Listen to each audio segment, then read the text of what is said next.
صل على حبيبك سيدنا محمد وعلى آله وصحبه وسلم اللهم صل على حبيبك سيدنا محمد وعلى آله وصحبه وسلم اللهم صل على حبيبك سيدنا محمد وعلى آله وصحبه وسلم اللهم صل على حبيبك سيدنا محمد وعلى آله وصحبه وسلم اللهم صل على حبيبك سيدنا محمد وعلى آله وصحبه وبارك وسلم أجمعين اللهم صل على حبيبك سيدنا محمد وعلى آله وصحبه وبارك وسلم أجمعين بسم الله الرحمن الرحيم الحمد لله رب العالمين اللهم صل وسلم على سيدنا محمد وعلى آله وصحبه أجمعين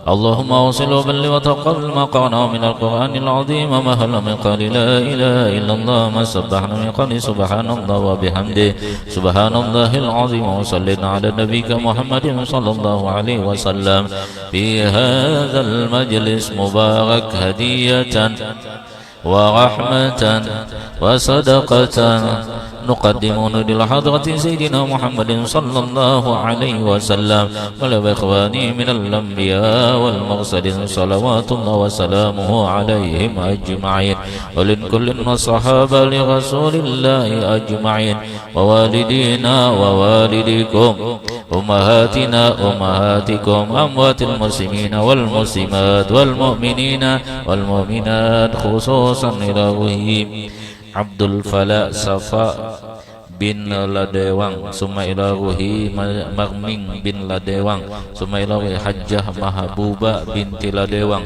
summa ila ruhi Hajjah Syamsinar binti Ladewang summa ila ruhi Abustan bin Abdul Falak Sofa summa ila ruhi Hajjah Munawara binti Magming summa ila ruhi Macok bin Mado summa ila ruhi Peme binti Hanani Sumailawi Minde Sumailawi Waji Sumailawi Tajang Sumailawi Petang Sumailawi Jadda binti Allahumma ighfir lahum warhamhum wa'afihim wa'fu anhum Allahumma ighfir lahum warhamhum wa'afihim wa'fu anhum Allahumma ighfir lahum warhamhum wa'afihim wa'fu anhum واجعل الجنة منازلهم ومساكنهم يا أرحم الراحمين أوصل اللهم الثواب ذلك منا إليهم واجعل ستلال بين أيديهم اللهم جيكا له من النار وحجابا له من النار وشراء لهم من النار اللهم اجعل قبورهم روضة من رياض الجنان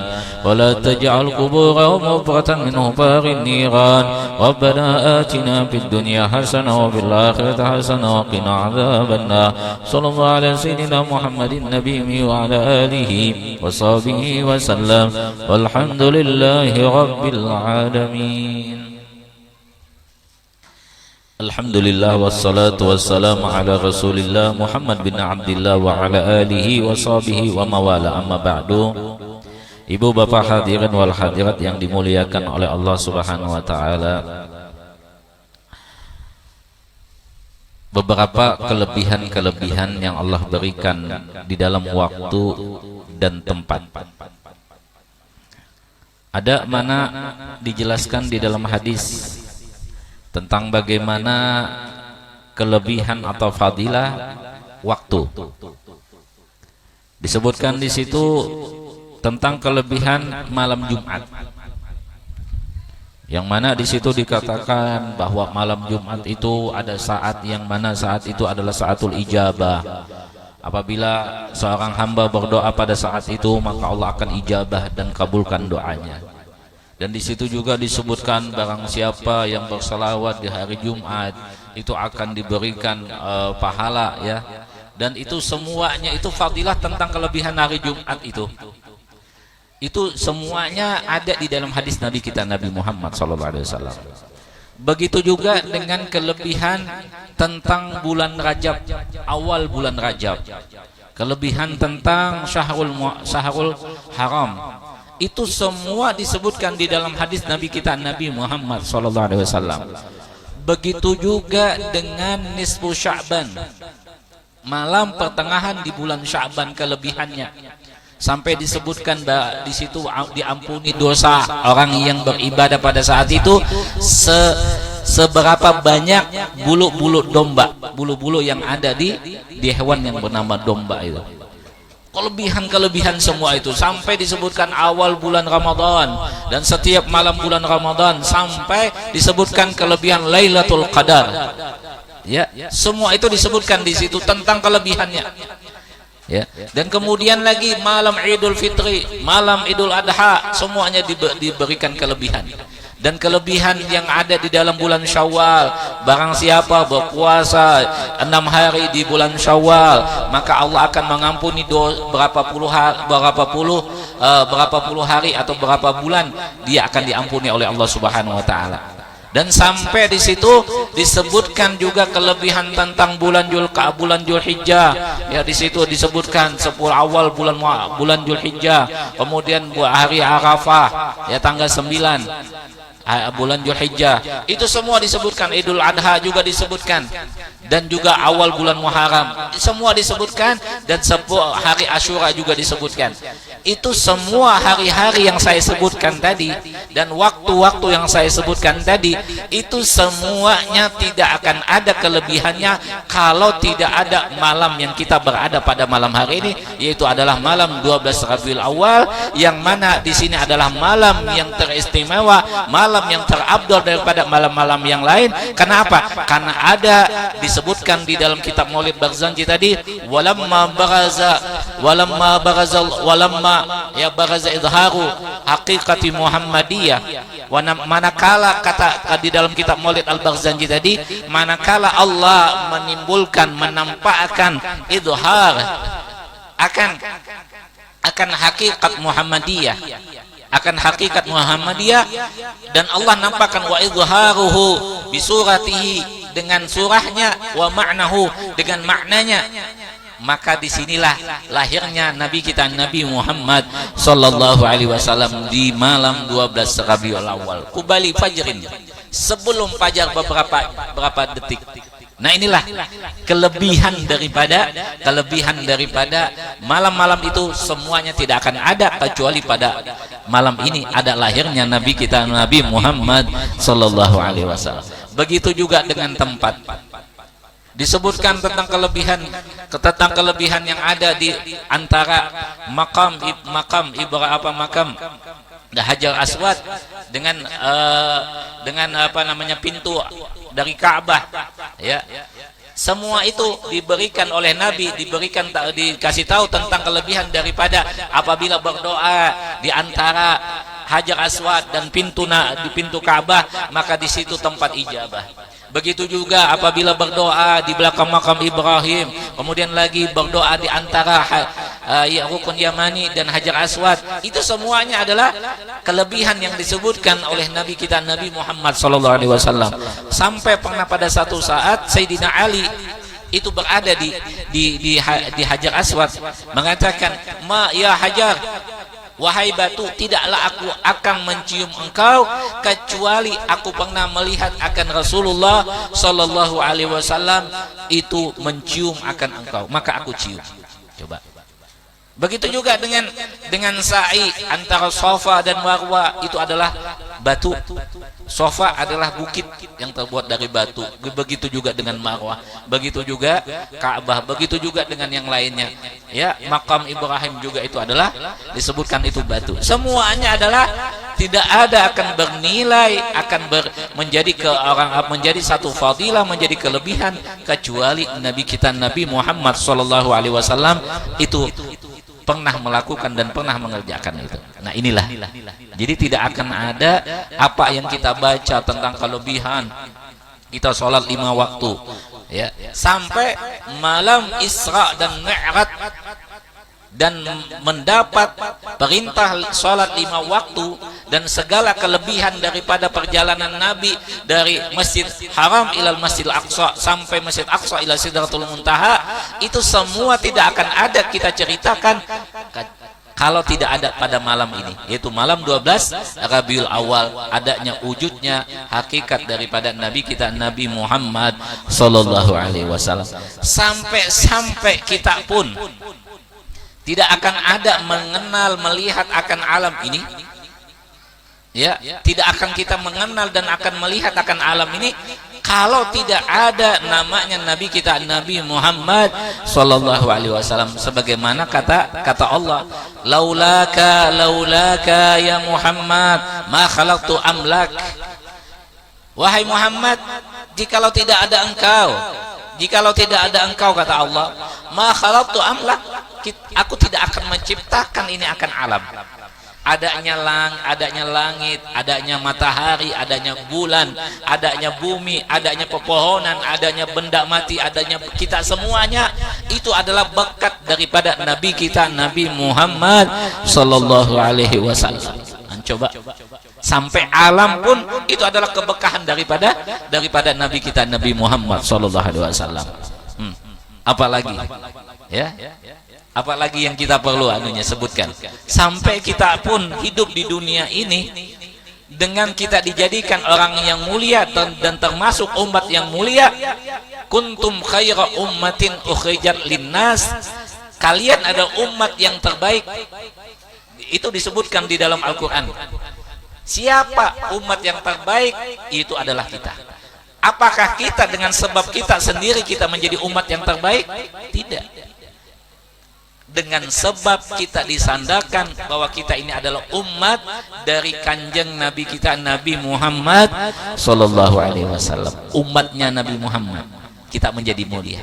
Kalau kita menjadi saya, tidak akan kita menjadi mulia. Inilah sampai-sampai ilmu yang kita baca, yang mana semua dari A sampai Z, dari alif sampai ya, sampai ilmu-ilmu tentang pembahasan falak, tentang pembahasan metode daripada bagaimana kita mengenal akan perbintangan, ilmu tentang bagaimana kita mengenal ilmu tentang waris, mengenal tentang ilmu cara membaca, mengenal ilmu tentang semuanya ilmu. Apakah itu ilmu mengenal ma'rifatullah, mengenal akan Allah, ilmu mengenal tentang ma'rifatul rasul, mengenal akan Rasulullah, itu semua tidak akan ada kalau Nabi kita Nabi Muhammad SAW tidak mengajarkan kepada sahabat dan mengajarkan kepada guru-guru kita, kita tidak akan mengenal akan ilmu itu. Saking mulianya Nabi kita Nabi Muhammad sallallahu alaihi wasallam. Ya. Sampai ini pun Allah Subhanahu wa taala tidak ada yang mana pujian-pujian itu langsung. Coba kita lihat, Allah Subhanahu wa taala langsung mengatakan, wa innaka la'ala khuluqin azim.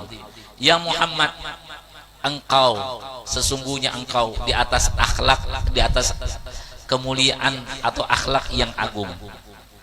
Coba Allah memuji Nabi Muhammad langsung. Ya.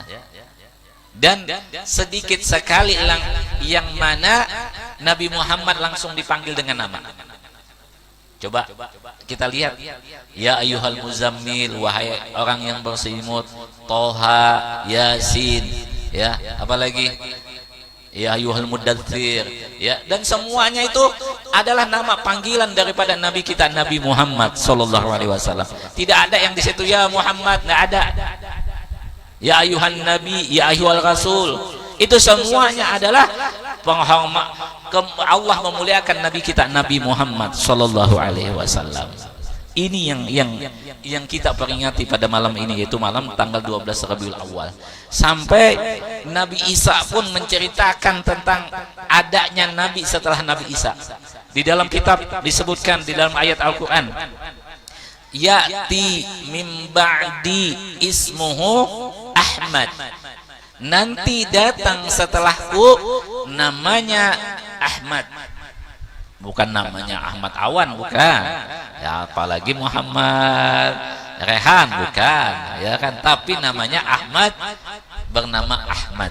Disebutkan di dalam satu kitab bahwa Ahmad nama Nabi kita Nabi Muhammad SAW yang dikenal oleh makhluk langit.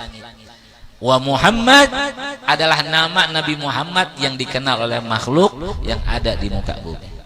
Ahmad wa Muhammad berbeda namanya, tapi satu orang. Ya, dan Nabi disebutkan mempunyai nama itu sampai 200 lebih. Ya, 200 lebih. Dan coba kemuliaannya Nabi kita Nabi Muhammad sallallahu alaihi wasallam. Oleh sebab itu maka pantaslah kita bersyukur atas adanya Nabi Muhammad. Ini semuanya adalah berkat Nabi Muhammad.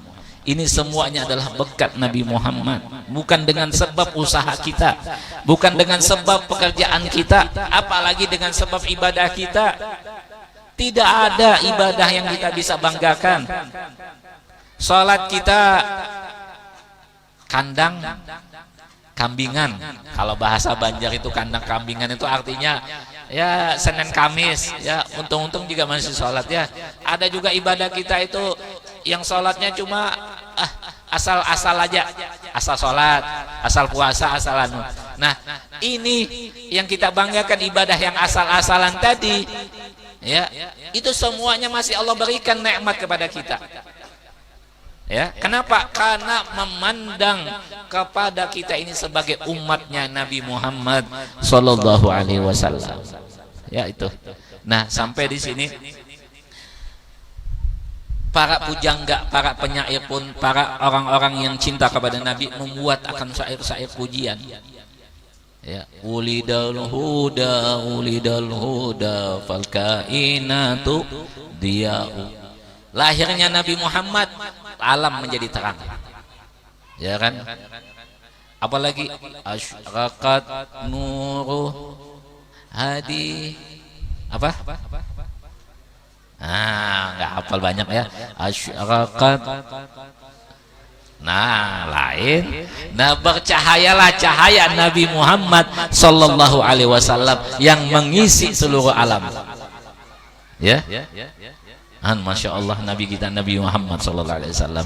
Sampai di situ di dalam kitab Maulid Al-Barzanji dikatakan bahwa kita itu wa kaifala wa sayyidul akramu sallallahu alaihi wasallam wasitatul muntaqa. Bagaimana kita tidak memuliakan Nabi Muhammad sedangkan Nabi Muhammad itu adalah wasitah, sebagai wasitah. Wasitah itu adalah perantara yang hebat, perantara yang mana bisa menyampaikan kita kepada Nabi kita Nabi Muhammad sallallahu alaihi wasallam. Coba sampai kita itu pun mengatakan ya Allah ya Allah ya Allah ya Allah dengan berkat Nabi Muhammad. Coba doanya aja dengan berkat Nabi Muhammad ya. Itulah yang mana kita harus tanamkan, kita rasa syukur kita kepada Nabi kita Nabi Muhammad sallallahu alaihi wasallam. Nah, maka ulama kita itu pun membuat akan kitab-kitab maulid. Ada Maulid Barzanji. Di situ kitab Syekh Ja'far Al-Barzanji menceritakan tentang kelebihan Nabi Muhammad. Dari awal fasal sampai akhir fasal itu kitab Syekh Maulid Al-Barzanji ini, Syekh Ja'far Al-Barzanji menceritakan tentang kemuliaan Nabi Muhammad. Ya, sampai disebutkan kenapa sih kita disuruh untuk berdiri. Ya.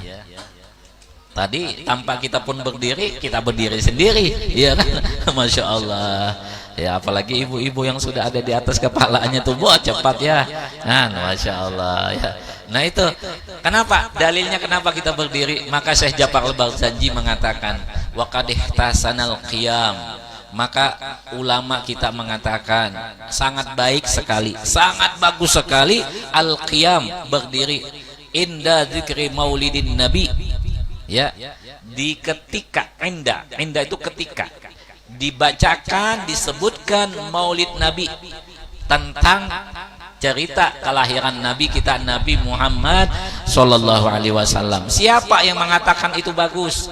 Inda dawi rawiyah wa rawiyah, ketika oleh ulama, yang mana ulama itu apakah periwayat hadis atau ulama yang mana ulama daripada ulama yang umum, yang biasa gitu, yang ahli ahli tafsir, ahli Quran, ahli apa itu mengatakan, semuanya mengatakan itu adalah baik ya. Nah inilah kelebihannya Nabi Muhammad, sampai Allah ingin menampakkan kepada kita semuanya bahwa lahirnya Nabi Muhammad sendiri la tashku minhu alaman wala ilala, ibunya Nabi Muhammad itu tidak merasakan waktu lahir, waktu beliau hamil itu tidak sedikit pun alaman wala ilala, sedikit pun rasa lelah, rasa sakit, rasa capek itu tidak sama sekali. Sampai waktu lahir pun tidak sedikit pun merasakan itu. Waktu kan melahirkan itu tidak sedikit pun merasakan sakit. Coba, ya kan? Ya. Ada beberapa guru kita memberikan amalan, ya kan? Hanat apa namanya? Anah bintu Imran, ya. Apa namanya? Apa Imran apa Isa bin Maryam, ya. Ukhut ayuhal walad bibakati siapa namanya, bibakati nabikal khair apa bibakati nabika Muhammad, disebutkan itu. Saya tidak terlalu, karena amalan itu kalau ada yang pas lahiran itu minta doa baru keluar itu bacaannya lancar itu, tapi pas kalau ceramah begini nggak lancar ya kan. Biasa kalau wirid itu kalau kita lagi bukan waktunya itu nggak hafal, tapi pas waktunya hafal. Begitu juga dengan yang lain. Nah, jadi itu kalau kita mau supaya cepat longsornya, cepat keluarnya, itu doanya itu, ya kan. Nah, itu harapannya mudah-mudahan keluarnya ini dengan berkat Nabi Muhammad itu mudah. Ya, siapapun anaknya, siapapun yang akan lahir, itu akan insya Allah dengan berkat Nabi kita Nabi Muhammad Sallallahu Alaihi Wasallam itu dimudahkan oleh Allah Subhanahu Wa Taala. Nah, inilah jadi buat bapak dan ibu semuanya, kita bersyukur pada malam ini dengan lahirnya Nabi Muhammad Sallallahu Alaihi Wasallam. Mudah-mudahan harapan kita yang yang tuan rumah, keluarga besar daripada Pak Sapri dan istri beliau dan anaknya dan semua kakak beliau, kakak iparnya dan semuanya, mudah-mudahan segala hajat-hajatnya dikabulkan oleh Allah Subhanahu Wa Taala, diluaskan rezekinya, dipanjangkan umurnya dan usahanya diberkahi oleh Allah Subhanahu Wa Taala, dan juga mudah-mudahan dimudahkan untuk menunaikan ibadah haji dan ibadah umrah, dan juga mudah-mudahan Allah Subhanahu Wa Taala menjaga dan memelihara kita daripada segala bala dan musibah. Dan juga kita berdoa mudah-mudahan segala hajat-hajat kita semua diijabah dan dikabulkan oleh Allah Subhanahu Wa Taala. Mudah-mudahan Allah memberikan keluasan dalam rezeki kita, Allah berikan keberkahan dalam usaha kita, anak kita dijadikan anak yang soleh dan soleha, anak yang berbakti kepada kedua orang tua, dan mudah-mudahan Allah mengampuni dosa-dosa kita. Amin Allahumma amin. Al-Fatihah.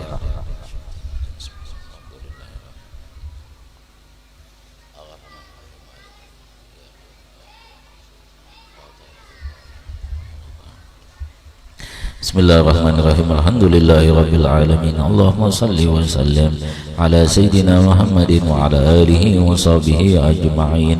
Allahumma inna nas'aluka salamatan fi dinina wa afiyatan min sadina wa ziyadatan ilmina wa baghatan bi rizqina wa tawbatan qabla al-maut wa syahadatan 'inda al-maut wa maghfiratan ba'da al-maut wa 'afwan 'inda al-hisab wa aman min al-'adab wa nasiban min al-jannah warzuqna an-nazar ila wajhikal karim bi rahmatika ya arhamar rahimin.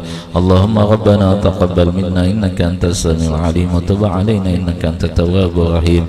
Sallallahu alaihi wasallam Muhammadin nabiyyi wa ala alihi wasallam. Alhamdulillahi rabbil alamin. Taqabbalallahu minkum